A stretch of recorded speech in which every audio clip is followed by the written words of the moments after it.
오늘 소개할 책은 알렉산더 카프의 기술공화국 선언입니다.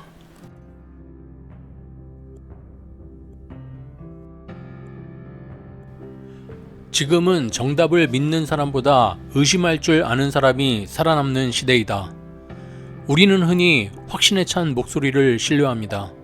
단호한 주장, 흔들리지 않는 태도, 모든 것을 설명하는 하나의 이론. 하지만 이 장은 묻습니다. 그 확신은 정말 현실을 이해한 결과일까요? 아니면 복잡한 세상을 단순하게 믿고 싶은 욕망일까요? 세상은 시계처럼 정확하게 움직이지 않습니다. 예측 불가능하고 끊임없이 형태를 바꾸는 구름에 가깝습니다. 이 불확실한 세계에서 살아남는 사람은 정답을 외치는 사람이 아니라 스스로의 판단을 의심할 줄 아는 사람입니다. 그럼 제 14장 세상은 구름일까 시계일까를 시작하겠습니다. 오늘 우리가 살펴볼 건요, 아주 강력한 아이디어 하나입니다. 어쩌면 우리가 너무 좋게 지내려는 거, 이 편안함에 집착하는 게 오히려 혁신을 가로막는 가장 큰 걸림돌일 수 있다는 그런 생각 말이죠. 자, 코미디언 존 멀레이니의 이 도발적인 한마디로 한번 시작해 볼까요? 이게 왜 중요하냐면 오늘 우리가 다룰 첫 번째 주제랑 아주 딱 들어맞거든요. 좋아요. 그럼 한번 제대로 파고들어 보죠. 우리는 보통 좋은 게 좋은 거다, 서로 잘 지내는 게 최고다 이렇게 배우잖아요. 근데 만약에요, 서로 부딪히면서 생기는 그 생산적인 마찰이야말로 진짜 가치를 만들어내는 거라면 어떨까요? 이걸 잘 보여주는 예가 있어요. 화가 토머스 하트 벤턴이랑 그의 아주 유명한 제자 잭슨 폴록의 관계를 한번 생각해 보세요. 이 둘의 스타일은 정말 정반대였고 사이도 뭐 좋기만 한 건 아니었죠. 하지만 바로 그 갈등, 그 마찰 덕분에 획기적인 작품이 탄생할 수 있었다는 거예요. 서로 생각이 달랐음에도 불구하고 말이죠. 그런데 요즘 조직들은 어때요? 이런 갈등을 어떻게든 피하려고만 하잖아요. 그 결과가 뭐냐면 창의적인 돌파구보다는 그냥 겉으로만 평화로운 그런 피상적인 조화를 더 중요하게 여기는 문화가 만들어지는 거죠. 어떤 사람들은 이걸 불만 산업이라고까지 부르더라고요. 이게 또 다른 문제로 이어져요. 만약에 모두가 그냥 사이좋게 지내고 위험한 건 피하려고만 한다면 대체 어떻게 뭔가 새로운 게 만들어질 수 있겠어요? 프랑스의 인류학자 르네 지라르가 아주 재미있는 걸 발견했어요. 우리는 종종 어떤 물건의 가치 자체보다는 남들이 그걸 원하니까 덩달아 원하게 된다는 거예요. 바로 모방적 욕망이죠.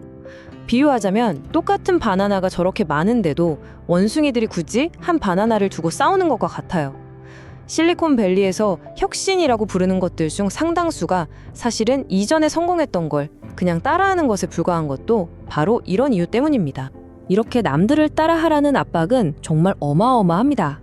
철학자 랄프 왈도 에머스는 이미 180여 년 전에 이걸 경고했어요. 순응하지 않으면 세상은 불쾌하다는 이유로 당신을 채찍질한다고요.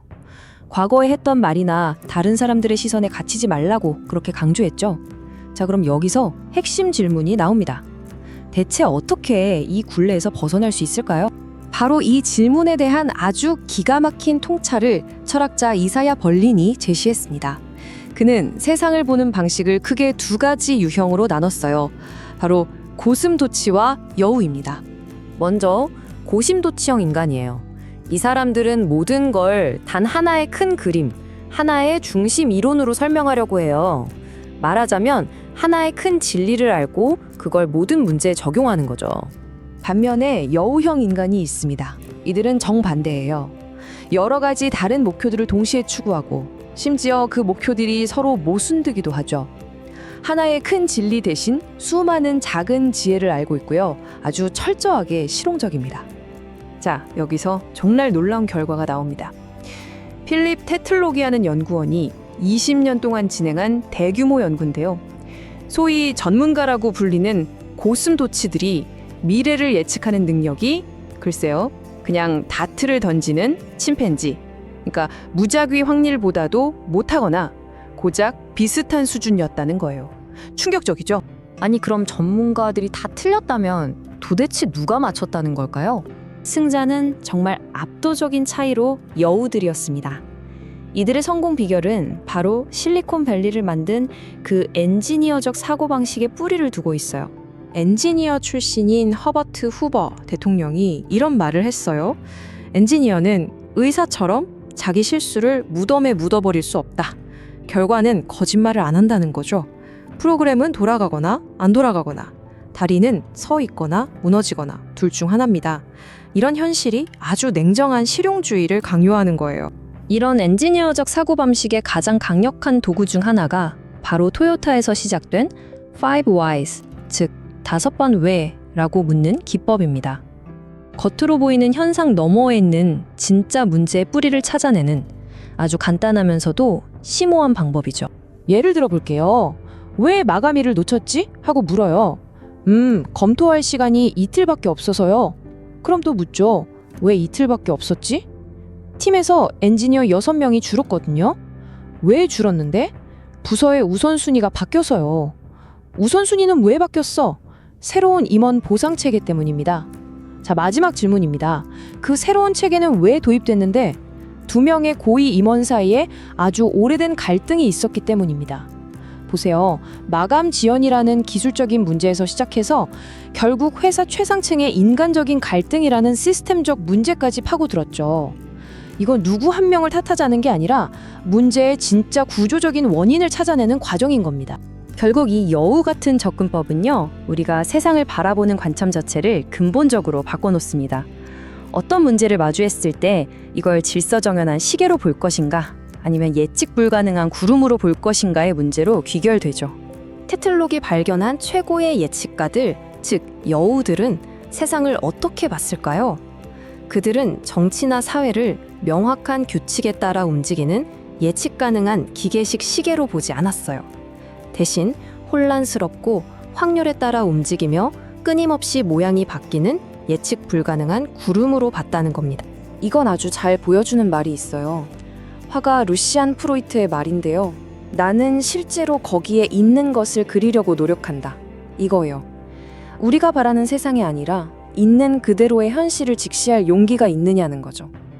지그문트 프로이트의 손자이기도 한 이 화가는 이렇게 냉정하고 판단을 배제한 관찰을 통해 자신만의 예술 세계를 구축했습니다. 자, 그래서 오늘 우리가 던져야 할 마지막 질문은 바로 이겁니다. 여러분의 세상은 깔끔하게 맞아떨어지는 시계인가요? 아니면 혼란스럽지만 변화무쌍한 구름인가요? 세상을 내가 가진 이론에 억지로 끼워 맞추려 하고 있나요? 아니면 그 복잡하고 예측 불가능한 현실에 적응하며 살아가고 있나요? 고슴도치는 하나의 답을 믿습니다. 세상이 얼마나 복잡해져도 자신의 이론만이 옳다고 확신합니다. 그래서 변화 앞에서 몸을 웅크린 채 가시를 세웁니다. 여우는 다릅니다. 하나의 정답 대신 여러 가능성을 품습니다. 틀릴 수 있음을 인정하고 현실이 바뀌면 생각도 함께 바뀝니다. 세상이 시계였다면 고슴도치가 이겼을지도 모릅니다. 하지만 세상은 구름이었고 구름을 잃은 것은 언제나 여우였습니다. 저자가 전하는 메시지로 오늘의 영상을 마무리합니다. 미래를 맞힌 사람들은 언제나 확신한 사람이 아니라 끝까지 의심한 사람들이었다.